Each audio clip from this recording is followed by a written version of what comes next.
বাংলাদেশ আওয়ামী লীগের ৭৫তম প্রতিষ্ঠাবার্ষিকী তথা প্লাটিনাম জয়ন্তীতে আমি দেশের সর্বস্তরের জনগণ, দলের নেতাকর্মী এবং শুভানুধ্যায়ীদের জানাই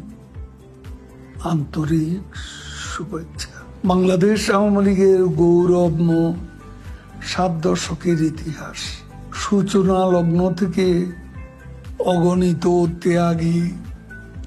দেশপ্রেমে উদ্বুদ্ধ নেতাকর্মী সমর্থকদের নিঃস্বার্থ ত্যাগ ও কর্তব্যনিষ্ঠায় শত সংকটে অগ্রসর